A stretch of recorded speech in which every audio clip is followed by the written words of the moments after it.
Hey guys, this is Dr. Yu and welcome to TEAS Review for Science. Let me introduce myself real quick. I have a master's degree in zoology and a PhD in environmental toxicology. And this is why my students call me Dr. Yu. So it's really from my PhD and has nothing to do with a medical doctor. I started teaching in 2016 and I have been teaching biology and anatomy and physiology. I have also taught TEAS review for science before, so I'm pretty familiar with TEAS. A few tips before we start. It's best if you have a textbook, okay? MP textbook, biology textbook, especially if you have never taken a course before. All right, so it's very helpful, and I think most of the time students get really good score if they have taken those courses, especially anatomy and physiology course. But if you have never done that before or you don't have time to do it, that's totally okay. I have seen students who got very high score, even though they had no experience taking those courses. But the key is to be kind of very thorough, so you can watch all the videos, and you need to have a textbook as a reference so that you can study the topic more or deeper to get all the details. All right. You can get free digital textbooks from the internet, so you actually don't need to spend any money on this. A good resource is called OpenStax. Okay, so you can just Google or search OpenStax, and it should take you to their website. So their textbooks are of pretty good quality. They're definitely sufficient for the TEAS. And you can find AP textbook and the biology textbook. So the biology, there's a one for major, non-major. Both are okay. If you want to know a little bit more, the major one would be better. All right. In my video series, I'm going to try to go a little bit slowly, just in case that you don't have any, or very little prior knowledge in AMP and biology. So feel free to fast forward if you're pretty familiar with the topic already. So it's really, you can do it on your own pace. All right. Now videos can be a little bit boring, right? Especially, the videos can be quite long. I'll try to make it, last or around 20 minutes. But again, that's kind of long time that you have to really focus on. So I suggest that you find ways, whatever methods you use to keep yourself engaged and focused. So don't get too much distracted. In my videos, sometimes I'll ask you to use your own body as a model. So I may say, feel or touch this structure on our body. So do that. This will, again, keep you focused on the video, and also it helps you memorize things. I have questions after each topic as like practice. A lot of times I found that some students who think they understand the concept, but they actually don't. And the only way to find that out is to practice with the questions. All right, so let's get started. We're going to start with the anatomy and physiology because this is where the majority of the questions come from. And today, lesson 1 is going to cover tissues, organs, and organ systems. So you can find information on this lesson in the official study manual, and it's going to be in section 1.1 in the science part. Okay. A quick note. I have moved the information on the cell to a later video where we're going to talk about the life and the physical sciences. So today we're not going to look at the cell, but we will look at the cell later. Some of my notes are still here. All right, so the first topic we're going to look at is the hierarchy of structures and functions in our body. So you can see there are quite a few levels, from atoms, the smallest level, to the individual organism. Now from atoms to organelle, that's the chemical level. And it's followed by the cells, which is the cellular level. Now we're going to look at these two when we talk about the life and physical sciences. All right, so I'm going to save that for later. So today we're going to look at the higher levels, starting from tissues. Now, what are tissues? So tissues are made up of groups of cells, similar cells. that perform a common function, the same function. So there are four major types of tissues. The first one is epithelium or epithelial tissue. So epithelial tissue has two main types. So first type, they form coverings. So it could be external covering, like the superficial layer of your skin, or it could be internal covering. So when you think about your digestive tract, it's really a long kind of tube-like structure, right? Starting from your oral cavity all the way to anus. So that tract has an inner lining, and that inner lining is made up of epithelial tissue. The second type of epithelial tissue is glandular tissue, which means that they form glands and they secrete things. So the main function is secretion. So they may secrete a lot of things. When we talk about the skin, you will see that the oil gland secretes sebum, right? And then your sweat glands secretes sweat. So the various of glands of your digestive tract secretes, right, digestive enzymes, right? Or there are some other substances in the digestive juice as well. So that's glandular epithelium, and they secrete different substances. All right, now the second type of tissue is connective tissue.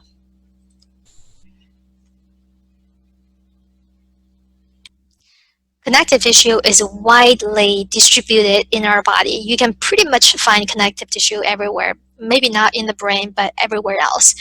And there's a variety of connective tissues, and they may look very different than each other. So let's look at here. Let me move this. So when you look at this section right here, connective tissue, so that includes something that's really hard, which is bone, right? And then something that's a little bit softer, but also very, very tough, like ligaments and tendons.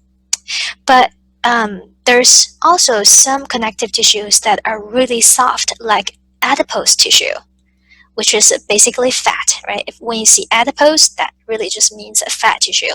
And there's also some other soft padding tissue that's also connective tissue. There's one type of connective tissue that's missing from this list is blood. And you know blood is mostly fluid, right? So you can see that connective tissue really covers a wide range of different types of tissues. All right, now the third type of tissue is muscle tissue. Now this one you're very familiar with, right?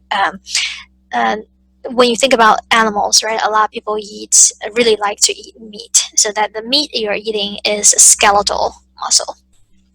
We also have skeletal muscles as well, and this is how you can move things. This is how you generate movement.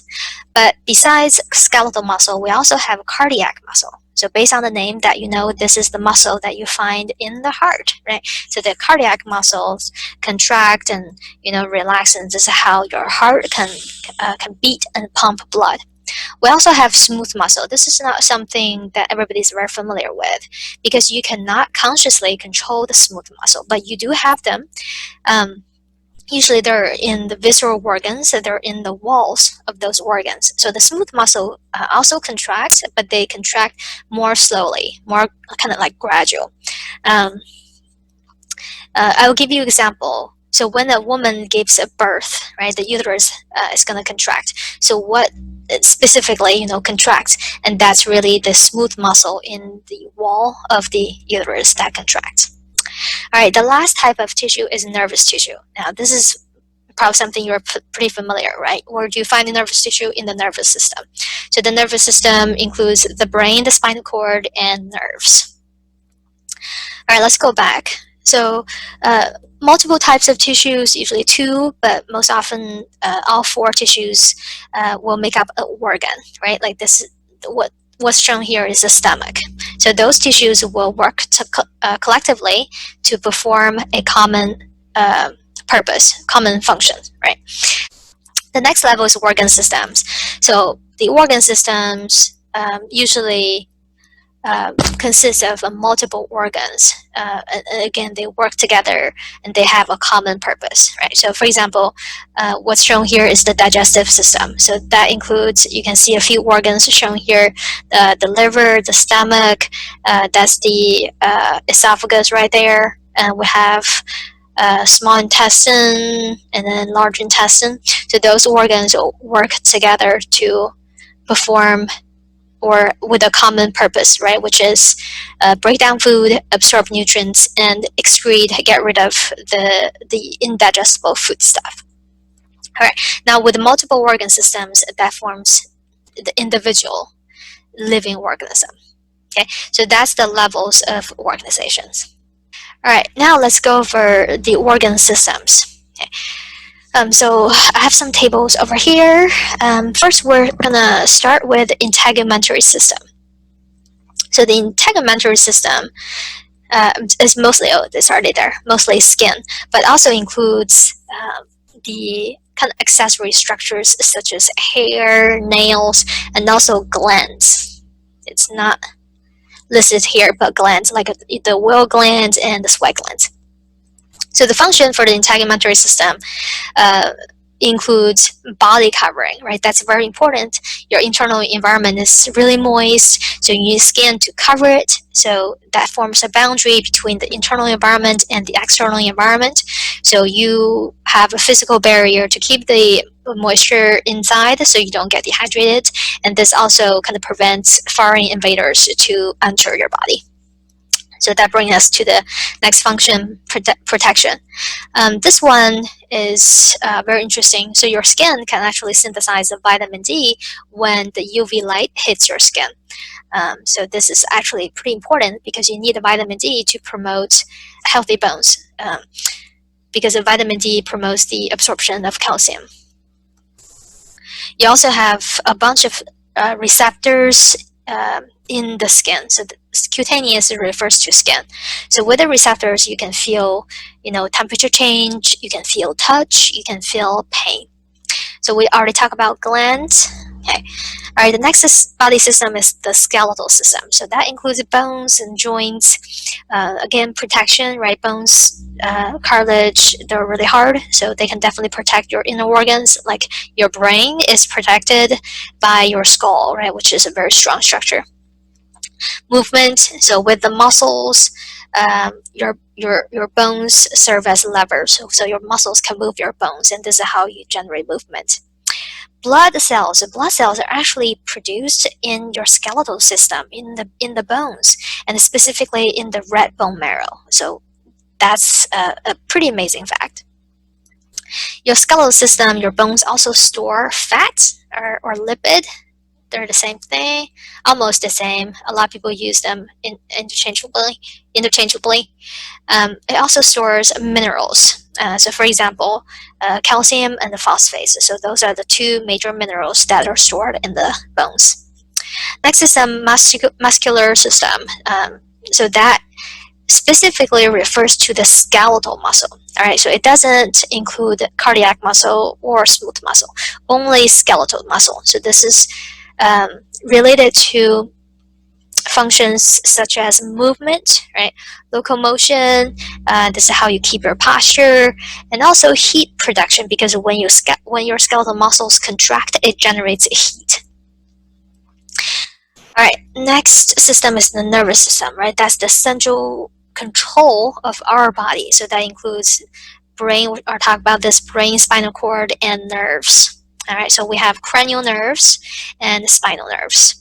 So the nervous system really functions in receiving, processing the information from both internal and external environments, and then it kind of integrates the information and it decides what to do. So that's why we call it the control center of the body.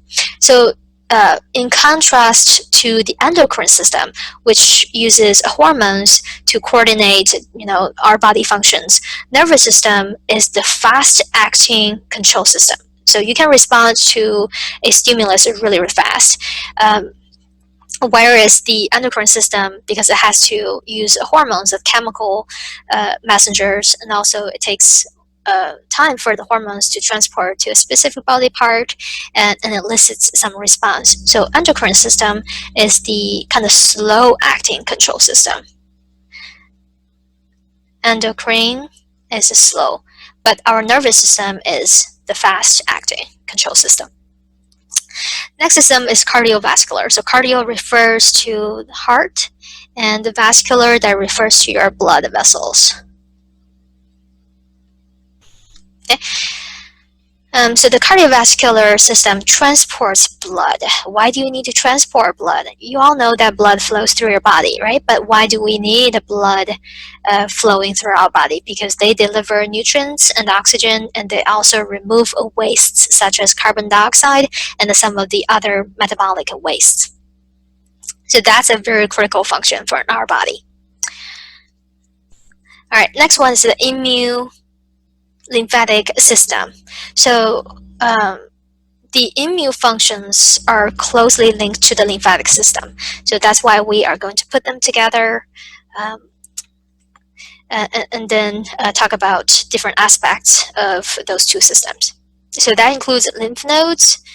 Some people are probably familiar with lymph nodes. When you have infections, those lymph nodes can be like swollen, right?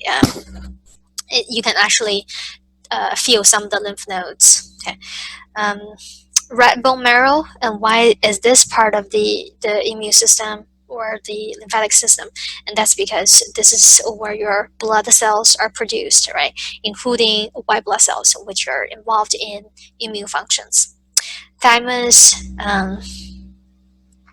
Thymus is also part of the system, and that's because this is where one type of your immune cell called the T cell. So this is where T cells mature.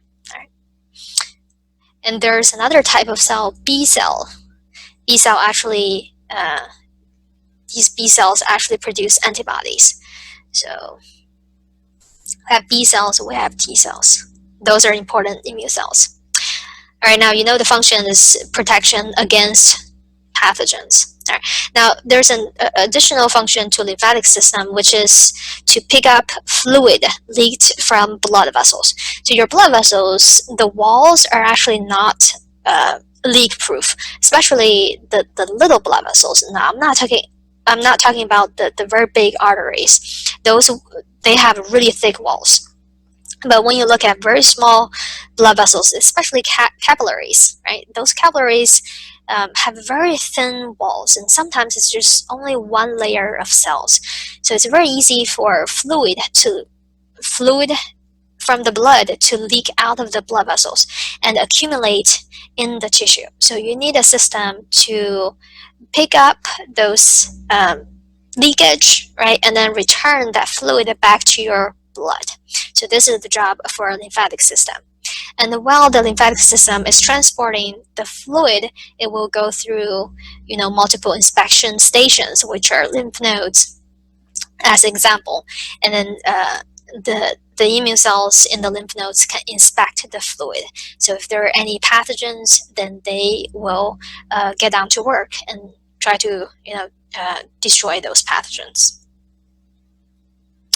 Next one is the respiratory system. So you're familiar with this. This includes your respiratory tract, right, from your nasal cavity, and also you can breathe from oral cavity as well.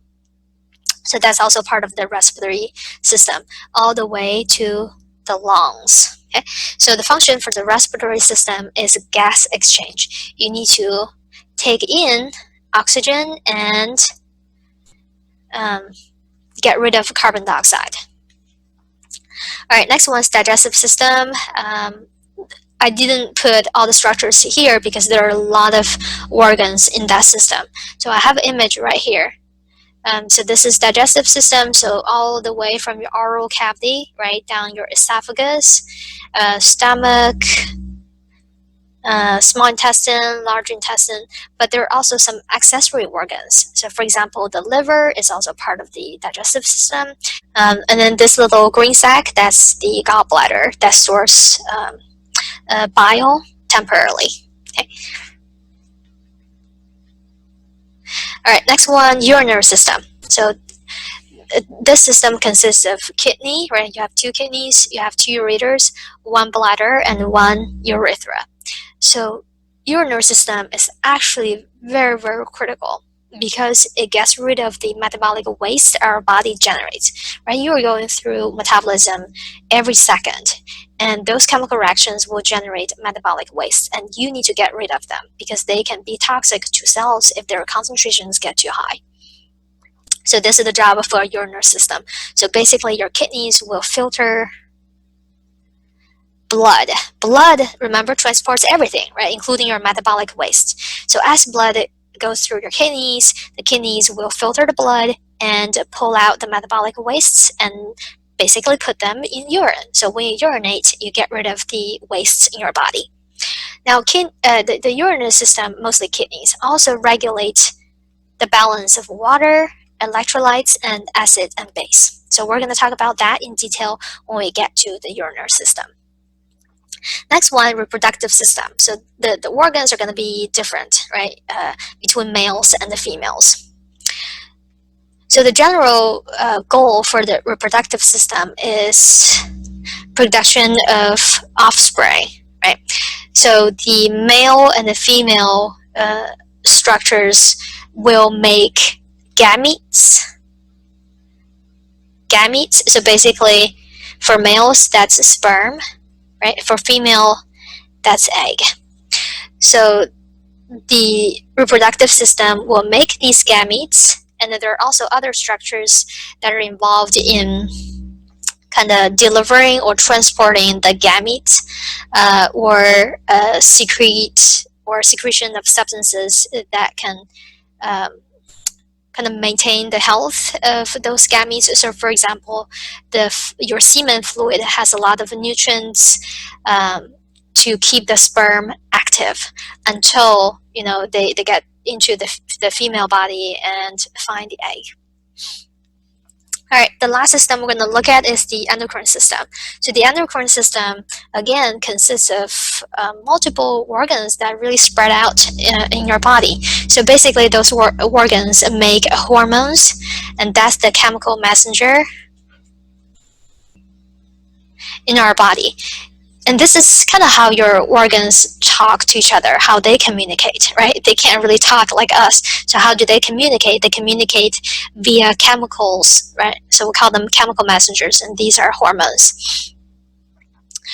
So the endocrine system consists of, like I said, multiple organs. So it starts from your brain, actually. So you have pituitary gland, and also this is missing here, hypothalamus.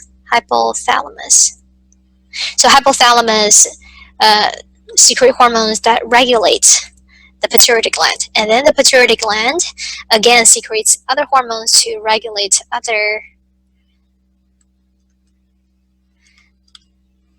organs. Actually, in the brain, you also have pineal body. So pineal body or pineal gland, either way, secretes melatonin. Now, some of you probably know what melatonin is. If you have trouble sleeping, some people use melatonin. So it's secreted by the pineal body, also in your brain. So you actually have 3 structures in the brain that are part of the endocrine system. And you have a thyroid gland, which secretes a thyroid hormone. Pancreas, it secretes insulin, right? Everybody knows insulin, but you might not know that insulin is produced by the pancreas. Pancreas also secretes glucagon, which almost has the kind of the opposite effect as insulin. So we'll talk about that in details. Adrenal glands, adrenaline rush, right? That's adrenaline secreted by adrenal glands. And then you have testes, ovaries, which are male and female reproductive organs. So they secrete sex hormones. All right, so that's all the body system. Now let's work through some questions and see whether you actually understand. Question 1, I'll give you a few seconds.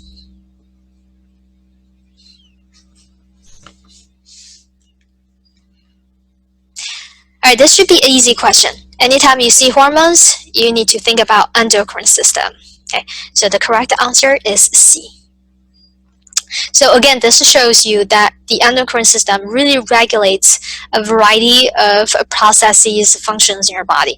So it can regulate growth, development, metabolism. So it's It's almost like your nervous system, right, that can coordinate different parts of your body. Number 2.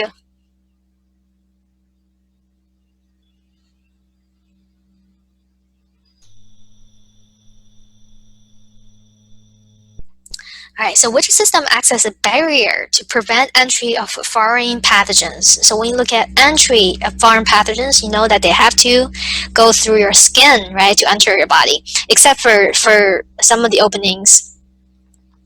But most of the times they need to go through the skin to enter your body. So if you have intact skin, then they cannot get through. But if you get a cut or something like that, then that provides an opportunity for things like bacteria to enter your body, which may make you sick. Another thing is, you might think about this. The skin helps regulate body temperature. Yes, skin does. So think about, let's say you are working out vigorously. What will happen to you? Your face is very red, right? If you touch it, it's kind of hot, and then you're sweating. So skin can regulate your body temperature through blood and also the activity of sweat glands. So we'll talk about those in details. Okay. Next one.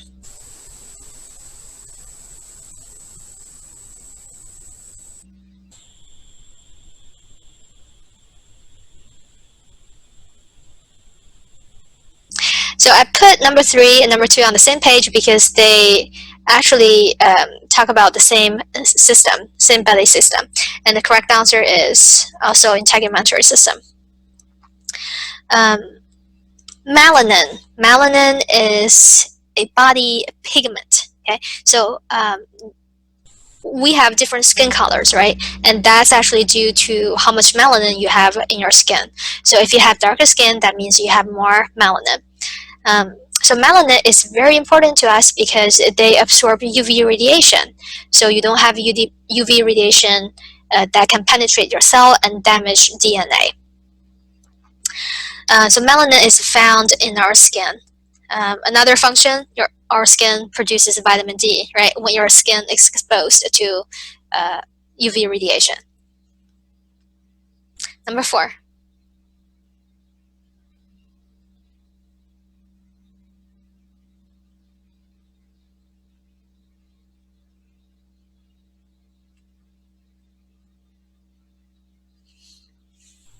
Alright, so hopefully you got the correct answer, and that's urinary system, right? There were some keywords there.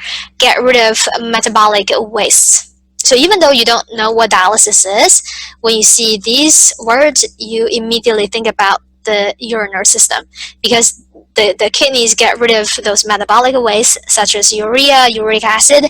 They are just metabolic waste from proteins and nucleic acids. So the correct answer is a urinary system. Now, what is dialysis? So dialysis basically involves a machine called a dialysis machine to filter your blood.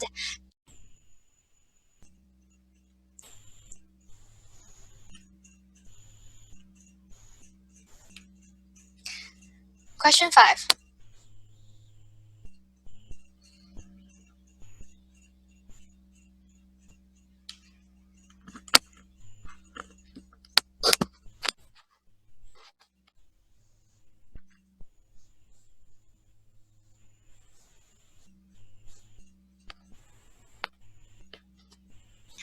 So this question asks, which of the following statements correctly matches a body system with its function? So I'm going to actually go backwards. So let's look at D first. The endocrine system transports hormones from place to place within the body. Now, we know that the endocrine system does have something to do with hormones, but the system does not transport hormones, right? The system produces or secretes hormones, right? So now it comes to this question. So how are the hormones transported within your body? Because there are basically chemicals, right? So a lot of times the hormone needs to travel quite far, right, to affect a target organ. So in your body, everything, pretty much everything, is transported in blood, right? So that includes gases like oxygen, carbon dioxide, nutrients, metabolic wastes. So think of blood as the kind of transporting or transport system in your body. So everything is transported by blood, including hormones, right? So for example, the thyroid hormone secreted by the thyroid gland, which is located in the neck, right, can travel via blood into the rest of the body, right? Because the thyroid gland has a broad effect on metabolism, so it pretty much affects every single cell in your body. All right, so this statement is not correct. All right, now C, the excretory system. So basically, this means urinary system. Sometimes the TEAS uses kind of some terms that we don't see a lot in the common A&P textbooks.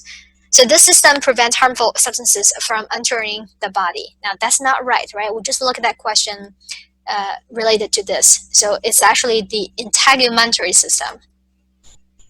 Integumentary, which is mostly skin, right? A physical barrier that prevents harmful substances from entering your body. That includes not only pathogens, right? For example, bacteria, but also harmful chemicals or UV radiation. All right, B, the respiratory system transports oxygenated blood throughout the lungs and body. Now, let's not worry about the oxygenated part yet, okay? So does the respiratory system transport blood or not? And the answer is no, right? We know the respiratory system involves in gas exchange. So that mostly takes place at the lungs. Now, at the lungs, it is blood that delivers carbon dioxide to the lungs and takes away oxygen. But that's a gas exchange, right? The lungs don't transport blood. So what actually transports blood? I'm just going to do it here. It's actually the cardiovascular system, right? The heart pumps blood, and that gives the blood the force to kind of flow through your body, right? So that's what the heart does. And then the vascular system, the blood vessels, transports blood. All right, so B is not correct. A, the digestive system facilitates absorption of substances into the bloodstream. So that's correct. Now, even though that's not the full statement of the functions of the digestive system, right? The digestive system first breaks down food to smaller molecules, which we call nutrients, and then those nutrients will be absorbed. So this is what the statement is about, into the bloodstream. Why bloodstream? Because this is how those nutrients can be transported or distributed throughout your body, right? They have to be transported or carried by the blood so that they can get into different parts of your body.